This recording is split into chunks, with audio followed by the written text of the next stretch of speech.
Hello, somebody.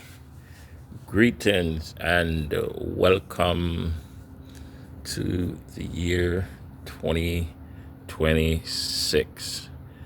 We have made it to another period in our destiny or in our lives. I'm glad you're here with me. I am Apostle John Donavon Senior, John Donavon Ministries, the Mosaic Collective, and we speak more to those as and over the coming weeks. But we are today embarking on day one in our journey from the abyss to the eighth day. In this series, we call this series the Genesis Jumpstart.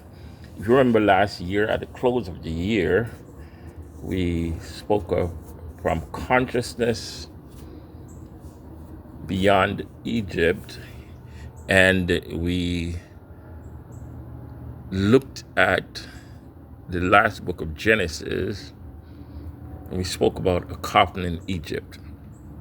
We will revisit that at the end of the period because we'll be going through the entire chapter this over the next several weeks, 35 days. But I'm excited for you to be here on this first Sunday. Some of you will be listening to this audio live, while others will be somewhere between 6 p.m. and 8 p.m. Eastern Standard Time, or at your leisure. And there'll be additional information following. Our theme on this week one, 7 days, week one of the period of potential, our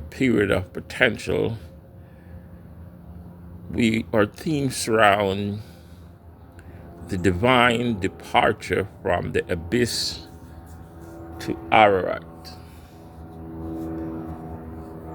From the abyss to Ararat. Again, I'm Apostle John Donavon Senior. The Bible we'll be using will be excerpt from Fenton's Ferrar's Bible, which at some point in the near future we'll be writing a version abridged, which will become the Lux Mentis Divina Bible, will become a part of our history as far as our time together. Share with me. I am a child of the living God. I dwell with divine mind that created all things by periods. I am not rushed by time, ruled by chaos, nor bound by fear. Today I awaken to divine order, divine light, and divine dominion. I enter a new period of creation. And so it is. Our scripture reading is taken from Genesis chapter 1, verse 1 to 3. And again, we're using Fenton Ferrar's version. You can find this online, and pretty soon you'll have your own hard copy as we're working to create our own with metaphysical studies, etc. Genesis chapter 1 and verse 1 through 3. By periods, God created that which produced the suns and the earth. But the earth was unformed and empty, and darkness was upon the face of the abyss. But the Spirit of God hovered over the surface of the waters. Then God said, "Let there be light." And there was light. Point number one, creation by periods, not by panic. Creation by period, not by panic. The Fenton Ferrar's translation corrects a foundational misunderstanding. God did not create by frantic days. God created by period. Metaphysically, a period is a stage of consciousness, not a measure of horrors. This means your life is not behind schedule, it is in process. Quite often, you will look at yourself and you look at your family members and you look around at others and you would think you do a comparison and say, why am I not getting where I should be? I think I should be. I think. But only you knew that right where you are destined to be where you are today, and your destiny can achieve more. But in order to get to that more, you must get from yourself, small self, to the consciousness of God within. Again, metaphysically, a period is a stage of consciousness. When we think of consciousness, we look and we ask, we see where it says, by periods, God created that which produced the suns and the earth. And we ask ourselves, okay, by period, God created. It simply means before the period, God had to have existed in order to create. God essentially a state of consciousness existed, and that state of consciousness, I'll develop that as we progress, was able to create. It was able to do things. And that state of consciousness was able to make the suns appear and the earth appear. And it came out of that consciousness period, that formless, if I may say that, period. Because if you look at it in its entirety, you realize that the consciousness takes on forms, and the forms can be different. And I don't want to jump ahead of myself, but just think you have different shaped people with the same spirit of God in them. Because you came out of God, so you have God's spirit within you, but you have different physical shapes. I will get into that. If your world feel unformed, it is not cursed. And that's one of the things that we compare ourselves and we look and we think that we should be better off because, my goodness, why is this happening? No. It is not unformed. You're simply pregnant with possibilities. Any mother would understand what I'm saying. You become pregnant through that process of intercourse that brings forth the seeding of the egg coming together to create a form, and that form stays for a period of time. And during that period of time, the form is there until finally one day, hallelujah, here comes the little one screaming. But in the process of waiting, there's a screaming, there is pain, there is distress, there is that feeling that, sometimes as a mom, you can't eat certain things, you may throw up and different things because your body is going through that stage of becoming, that stage of bringing forth. And so it is that as you progress, you're looking forward to that child, and you actually don't know what the child is gonna be like. And I tend to laugh because I remember once this young lady had a newborn, and one of my in-laws went to the hospital to see the baby, and we asked Dennis, what's the baby like? He said, it's a baby. What do you mean it's a baby? It's a baby.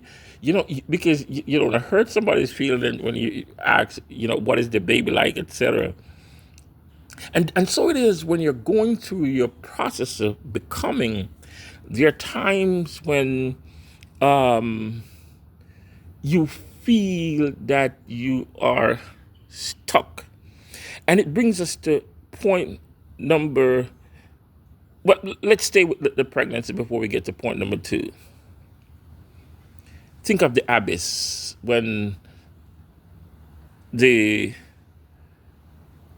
unformed earth in its emptiness, and you have that dark period.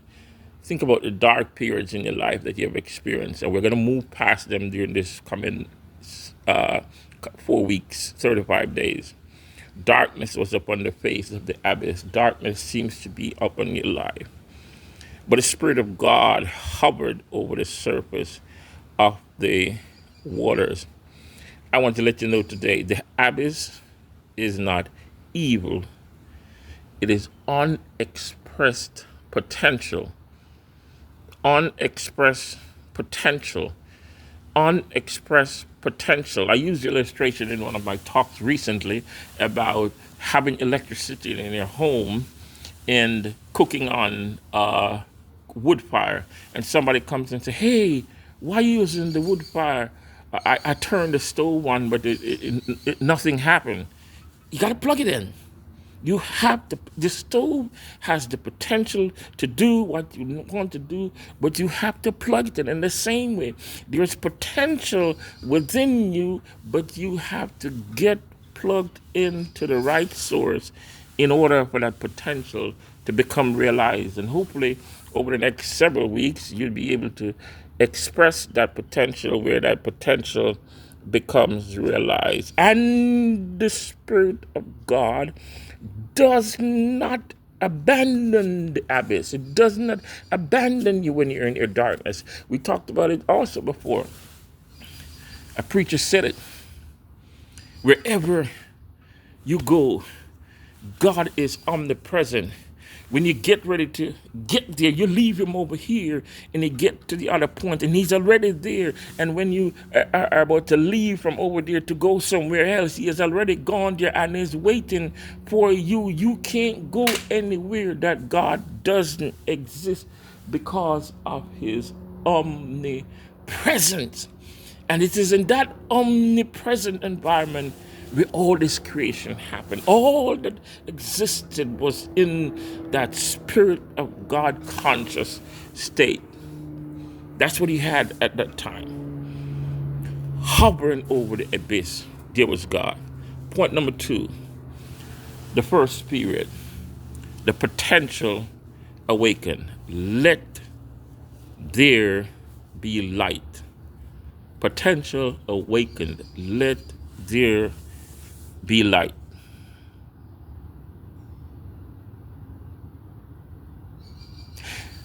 Light is not the sun.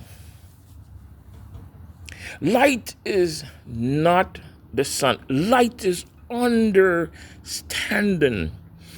Before anything changes externally, illumination occurs internally. In this process of me becoming more aware and conscious, not of the history of the Bible. It's good to know the history of the Bible, but then you have to have that application within you. And in some churches in the 80s, 90s, you came up with this concept of the word church, where you try to take the word and understand it, and what does this word actually mean as far as this text is concerned. And we want to develop that more, and we use the term metaphysically. Light is not the sun. Metaphysically, light is understanding.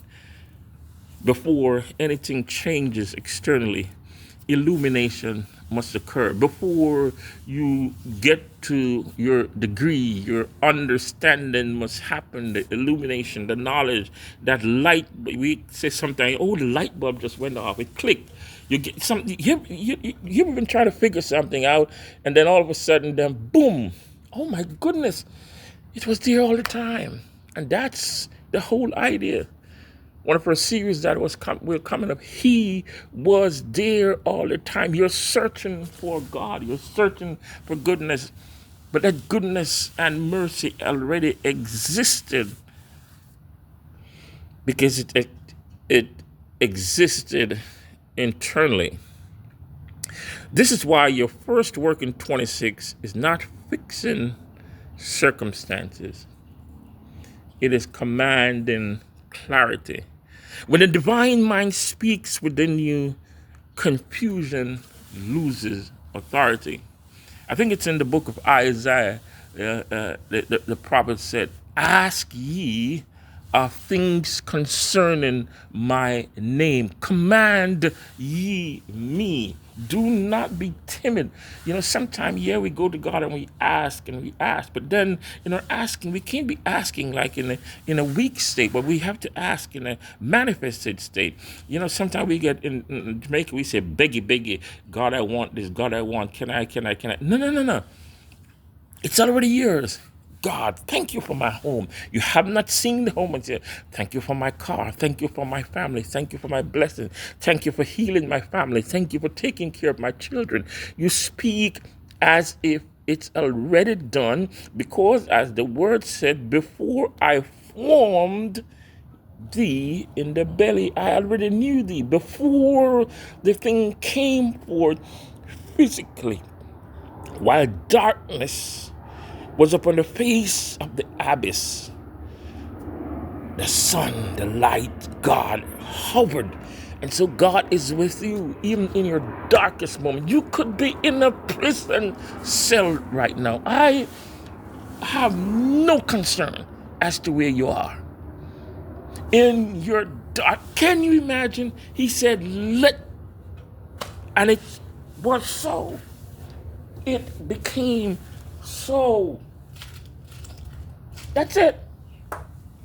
It becomes so by the authority of the word. And in this year, what I want us to do is to get to the point where we speak things. Let it be so. Let 2026 be. Let this year be a year. Let this year be a time. Let this moment, let these things come to pass. But we must speak them into existence. And I know we are accustomed to the idea that, as I said before, we see the thing and then we think it's the question is normally asked, which comes first, the chicken and the egg? I said neither. It's the thought that comes first. You went out and you said, "You know what? I'm going to have a farm."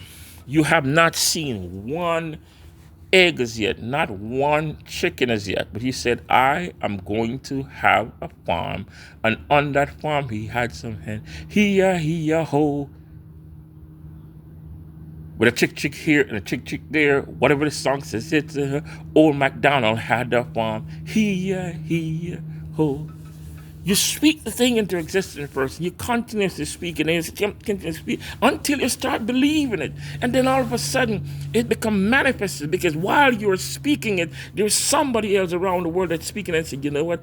I have these eggs that I would like to have them hatch, but I don't have the space. And all of a sudden, you two come together. One of the most amazing things that happened to me a while back, I was thinking of writing a specific song, and I wanted to rearrange it in a way which it's more modern. You know, we grew up and we used to sing, I surrender all. But what I heard was, I surrender all. With that breath, I surrender all to thee, my blessed Savior, I surrender all. And I heard the sound of a harmonica being blown. And when I heard the sound of the harmonica being blown, harmonica, the mouth organ, beep, beep, beep, beep. And I heard that sound, I immediately thought of one of my childhood friends that I hadn't seen in years, maybe since about 2010. And this guy didn't even have my phone number, but at that very moment I'm thinking about him, the fellow called me and asked me to do something totally unrelated to the music. But I said to him, while you were thinking about what you needed done, I was thinking about how I could have you play this music on my recording. And I'm here in the US, he's all the way in Jamaica, but we were able to, through the consciousness meeting of the spirit, be able to communicate with each other. I believe that in the future, we will become more aware, more conscious, so that you could be across town and I'm thinking about you. And it happens sometime. I have this friend again, she's in Chicago and I'm here in Florida, and I think about her, and then she called me or texted me about something. I believe that's even going to become more common because we start relying not on a human college educated self, but start realizing that it's more beyond Egypt. In Egypt, you had the elites and the good food and the expensive meals and all that stuff, but it wasn't really yours. Wasn't really yours what you should have. There's this manna that is coming down from heaven, which you look at the manna, you'll be thinking, oh man, this substance, it doesn't look like what I should, it doesn't look as good as a piece of steak. But sometimes when you are in the presence, and I remember this church in New Jersey we used to attend, they would have meals after breakfast. And after we would have breakfast or lunch or whatever before and after services. And it was one of the most beautiful environments to be in when you sit there. We're not sitting in the most 5-star restaurant, but just to be able to be in a place where you can sit together and fellowship and enjoy the presence of the living God. Point number 3, the second period, separation without division. Separation without division. When the divine mind speaks within you, confusion loses authority. Confusion loses authority. It doesn't have any authority over you. Confusion loses authority when you turn to God, and it doesn't. The circumstances on the face of it, it doesn't look the way you'd like it to look, and it looks almost virtually impossible. But in that virtual impossible state, you turn to God and say, you know what, God, I see no way out. So I'm turning myself completely to you. Show me your way. Teach me your way. And you submit to God. And all of a sudden, from the left, from the right, all around, things start coming into place. God separates the water above from the water below. Metaphysically, this is discernment. As believers, we must learn to separate fact from truth, noise from guidance, appearance from law. I'm careful to get into the gist of everything, but as we prepared for this, I was not able to get onto the main source that we would normally use. I have thousands of followers. And as God began to show me the vision, we saw where we're going to be using a specific route for ministry. Because there were people who knew me. And so I thought, we're going to go to them first because they know me from way back when. And then for the last several weeks, we've been locked out of that source. We've been trying to get back in. And then I was about to start a campaign to let my friends communicate and say, hey, why are you letting John Donavon Senior and John Donavon Ministries back onto our site so that he can do what he needs to be done? And then I heard God say, so you can do what you needs to be done. Did I tell you that that's the only source available? I humbly submitted because the fact seemed to be that that was the source to be used. But then God allowed me to be using another source, not popular. But it's not about popularity. It's not about me. It's being able to communicate the word in truth. And so we must be able to separate fact from truth. The spirit of discernment comes also with the spirit of knowledge. When you know that you know that you know, others may come and try to say something different. Oh no, because we have always done it this way. And that's one of the things that oftentimes gets to me when I ask you in a leadership position to step in to transform a business. It's one of the gifts in that, I've been able to help people to become better leaders. And the pushback you get quite often, this is the way we have always done it. Why are you trying to change?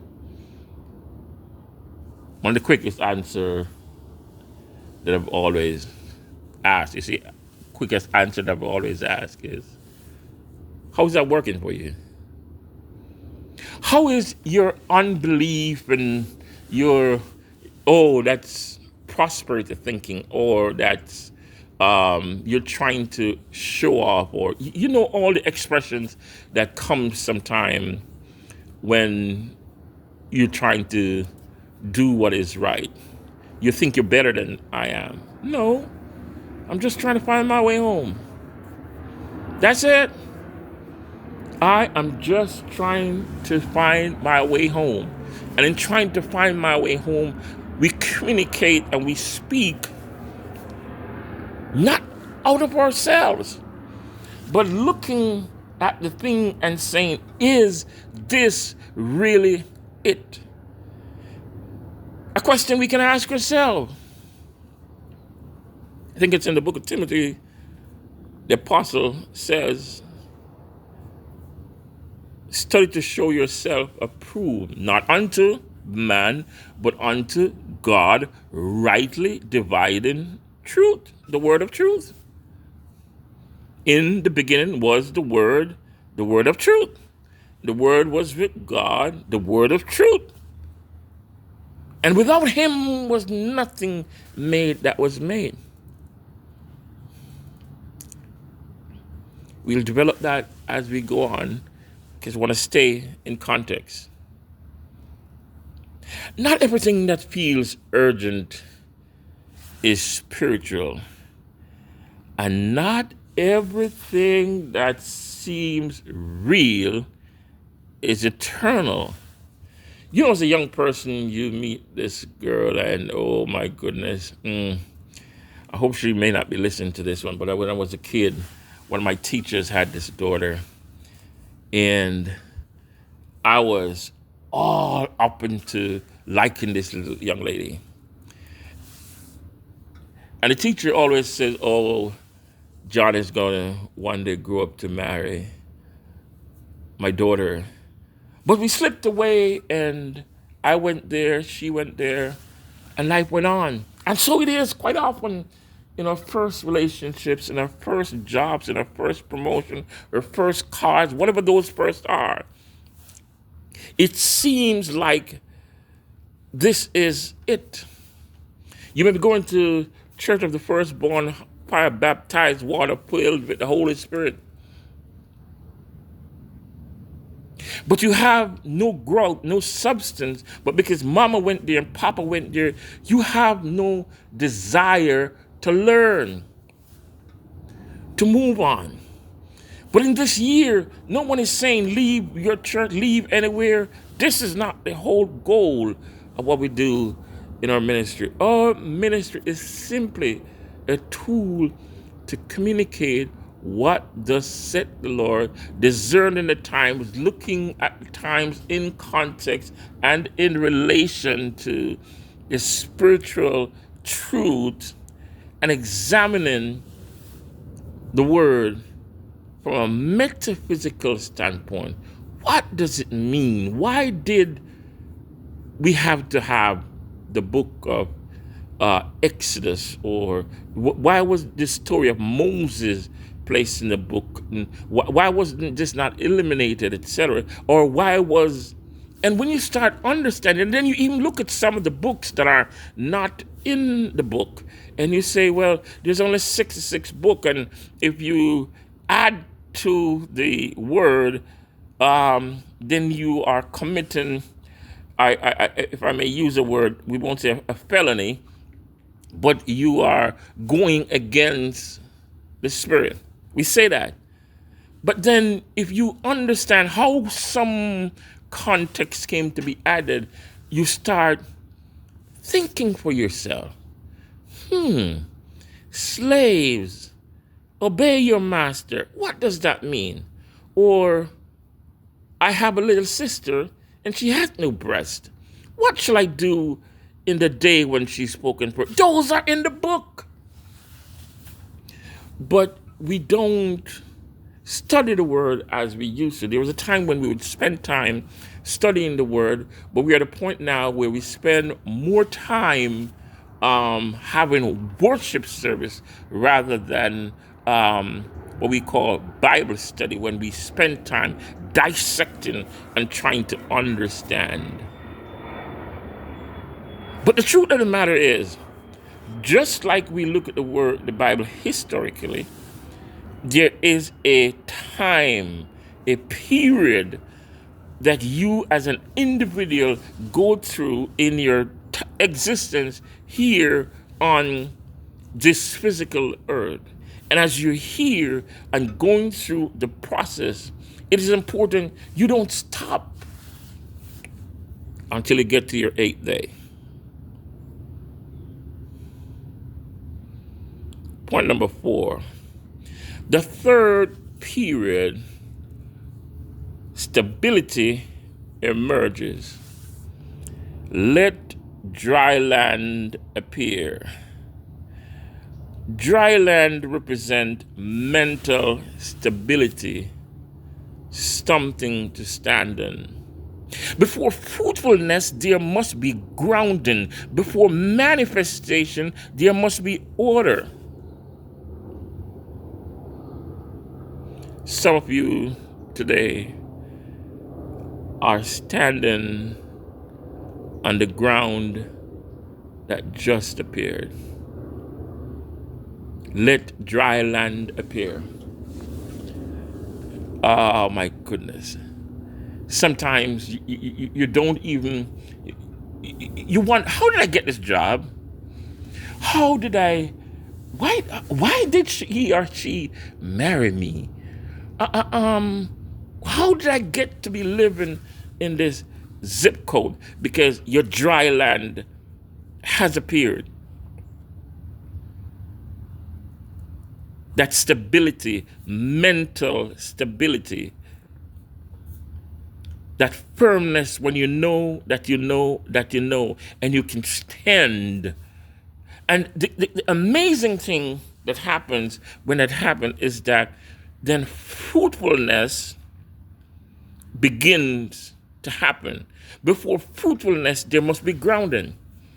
As a country farm boy, I remember the tangerine tree beside the house, or the breadfruit trees or the orange trees, and watching the fruit goes from one stage. It's a tiny little plant, and then it becomes firmly planted as it grows, and it sends the roots down deeper and deeper, and as it becomes deeper and deeper, then comes the time when the orange or the tangerine tree start to bud, and it becomes a little green tangerine, then it gets bigger and bigger and bigger and bigger. And that's the same thing that happens. You start thinking and learning and asking questions. And one of the saddest thing that happens in life today is the fear of intimidating, or the fear of hurting. Listen to me. You ain't paying my bills. I went a little bit Ebonics there. And even if you were paying my bills, at the end of the day, I stand by myself. And we grow, we learn. And we have to have a foundation. That is why, as a little kid, little child in high school, I don't remember how many chapters how many books the Encyclopedia Britannica had. But it was my love to be in the afternoons after school. I went and I read and I read, and I become knowledgeable, more and more knowledgeable, simply because I know, because I had a good source. The Encyclopedia Britannica was considered a good source of learning. And so I spent time learning and understanding, reading the entire books. I loved reading. I looked forward to coming home and reading, becoming more and more knowledgeable. So let dry land appear. And when you get to that point where you're realizing you're standing on holy ground, honor your position. Don't take it for granted where God has taken you from. Don't take the blessings of God as just a perchance. It's because He loves you with an everlasting love. Why? You achieved what you have. The fourth period, point number 5, the fourth period, governing time itself. God places lights for signs, seasons, and periods. This is where victimhood ends. You are no longer ruled by bad timing, missed opportunities, or unlucky seasons. Listen to me, I'm saying it again. You are no longer ruled by bad timing, missed opportunities, or unlucky seasons. Christ consciousness governs your calendar now. Christ in this year, Christ consciousness governs your calendar. And remember, time as we know it is a man construct, because in God, everything is eternal. There's no beginning or no end, because before time was, He existed. When time slips away, consciousness will still exist. So when you're looking, you say, well, next year, to you that next year, but as far as God is concerned, it is now, and that now can happen at any time based on potential, and potential bringing forth through stability, through to governing time itself. And understanding that you may be sick in your bed. But just think about it. If in the beginning only goodness existed, where did sickness come from? Where did God create sickness? Where in the spirit did you see that he created any sickness? We're going to deal with that in detail later, but I want you to start thinking about it.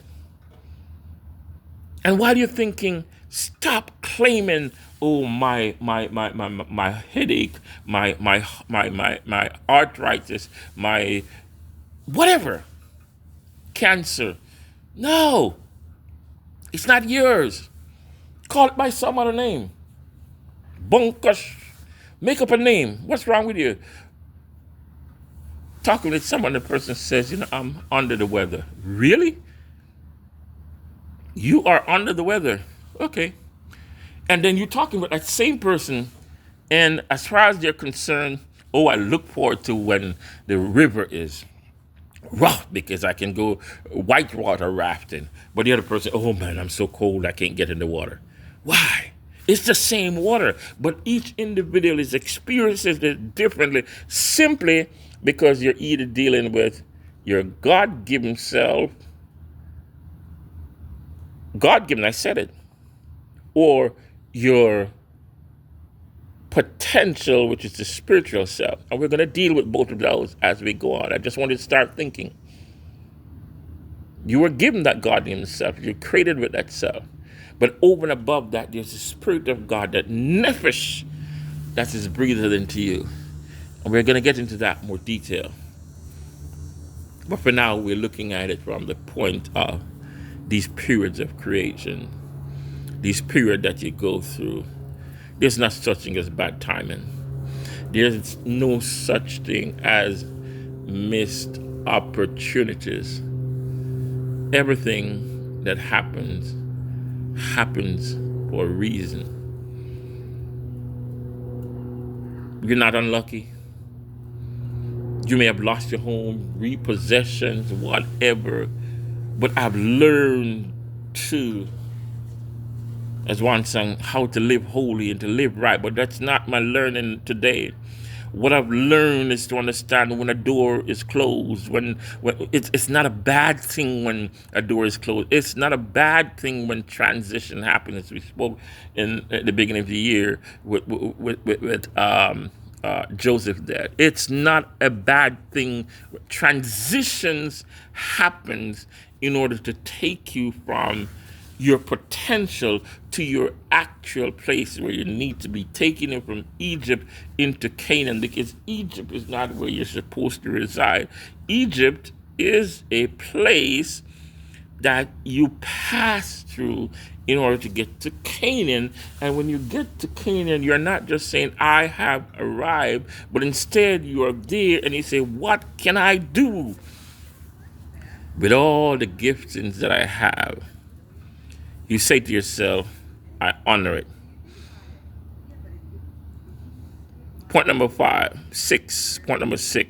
The fifth period, we talk of the multiplication of life. Life fills the sea and the sky. When order is established internally, expressions multiply externally. What God brings forth in you is meant to reproduce, whether it be ideas, whether it be healing, discipleship, service. Nothing divine is sterile. Nothing that happens to you is happening just by chance. It's happening for a purpose. I say it again. You didn't get trillions of dollars simply to say, I'm the richest person in the earth. Because when you pass away, you can't take a penny with you.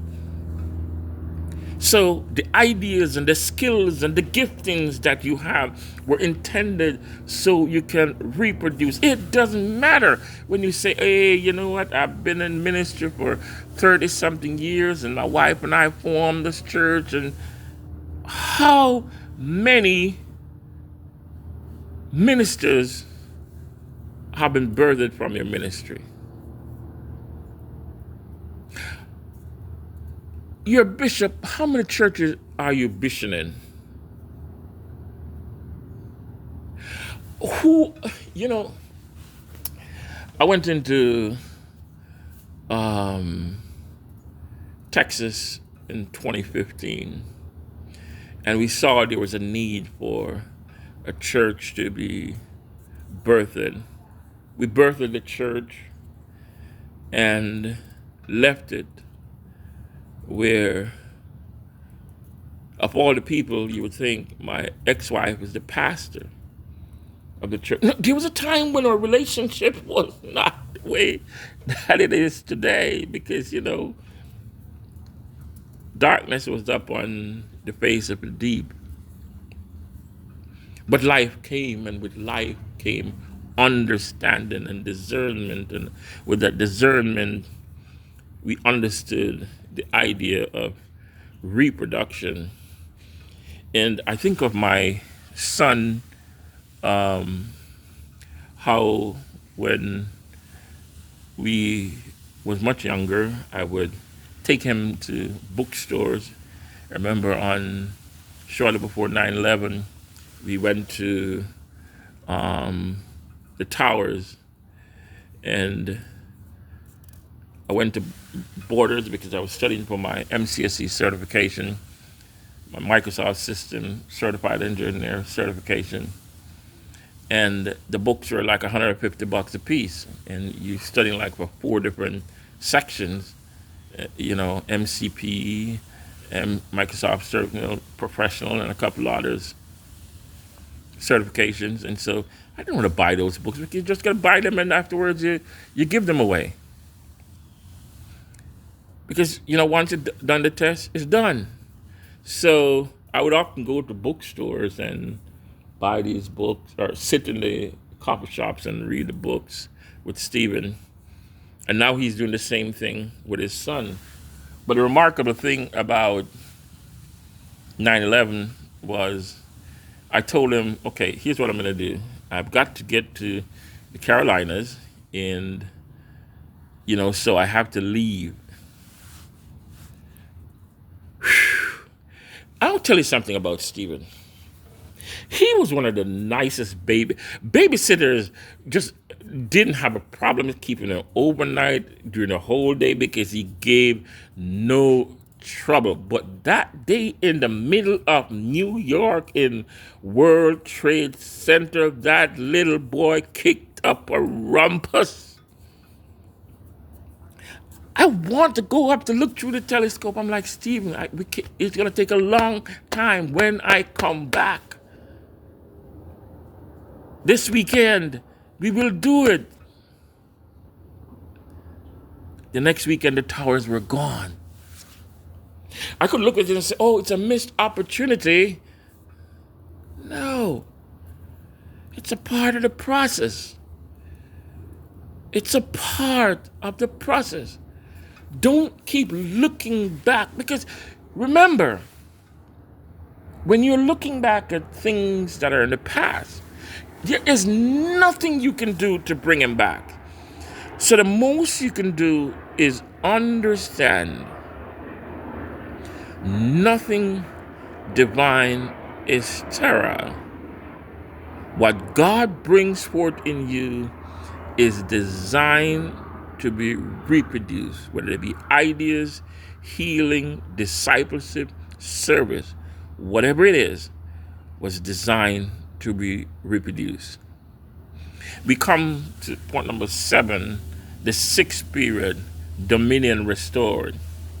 Let us make man in our image. The image of God is not physical, it is authority. I said it again. The image of God is not physical, it is authority. To be made in God's likeness is to think creatively, to speak intelligently, to rule responsibly. You have power, but you can't just arbitrarily take power and do what you want to do with it just because you're in charge. I think about a time when I had just gotten out of college and, went into the insurance business, and there was a young man, Mr. Smith. He was one of my employees, and so I went out to see what he was doing and how he was doing. And so I thought that because I had gone to college with all this knowledge, I should be essentially telling him what to do. Until Mr. Smith said, "Mr. John, man, Smithy, remember we went to school together?" And I stopped. I thought to myself, while I was in college learning, he was out here on the street learning. Listen! And that thing helped me to become a better leader.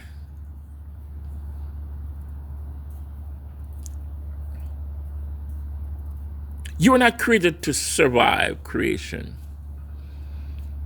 You were created to govern it. Whatever giftings you have in this year, that you've thought about doing things for some time now, and you have let it just slip away. I'm encouraging you, let nothing slip away this year. Speak intentionally, rule responsibly, think creatively. Do not be afraid, because you're not created just to survive. You hear people say, if I can just, no, there's no just making it in. Walk with authority. This is one of the things that people always said about my dad. When you saw him coming, he's like, he's in charge. Same thing with my mom, stately. Walk with authority. And so we come to the Sabbath, the art of cleansing. After you have gone through your period of creating you take a break. I took a break for 18 years. 18, not because I was exhausted, but from completion, where I knew God had made me. Now I had to stop and listen. The Sabbath is not consciousness, or I should state it properly, the Sabbath is consciousness at peace with its own. God, the divine in you, is at peace knowing that God made you the way that he wanted to, and so you do not have to stress yourself. If you never stop striving, you never recognize what God has finished. God has finished his work in you. He has finished his work in you. But you have to keep on striving and keep on going, and you run through storms, difficulties, and challenges. But I dare let you know, every difficulty, pain, sickness, whatever comes your way, God is able to take you through to the 8th day, where there's new order established in your life. The 8th day is not written. It is entered. It represents resurrection consciousness, a new cycle, fulfillment beyond repetition. And this year, 2026, we come to a period of fulfillment. All that you had planned and you worked through, here it is now. You can take the cake out of the oven. You can start decorating it, because the cake is already, whatever plans you've been investing and planning, and God says, you know what? It is time to go to the next level. Whatever you're doing, the plans that you have had, and you've been writing them, you write the vision and make it plain. And God is saying, this is the day for you to stop reliving patterns and start living purpose. What is the purpose that you're here for? I know for a fact what I came on this earth to do is what I'm doing right now, speaking truth.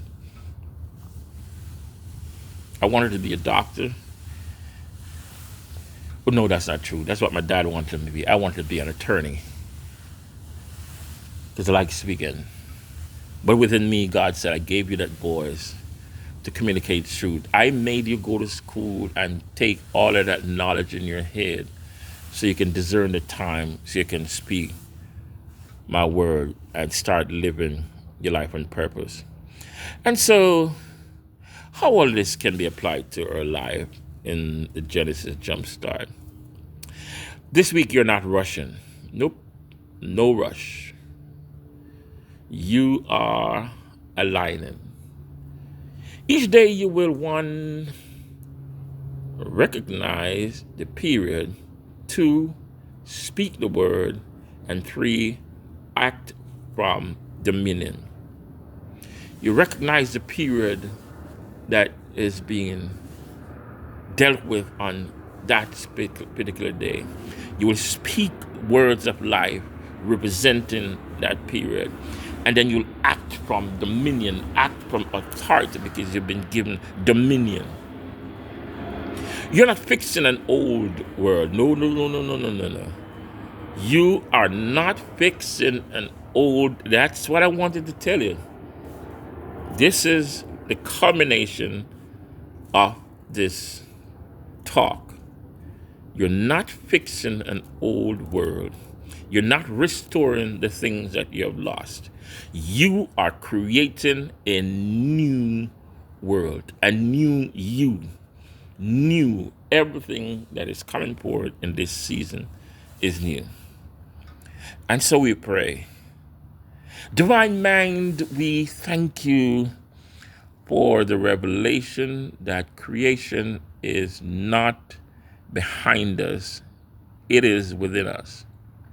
We release fear, confusion under pressure of false time. We step into divine order, divine rhythm, and divine authority.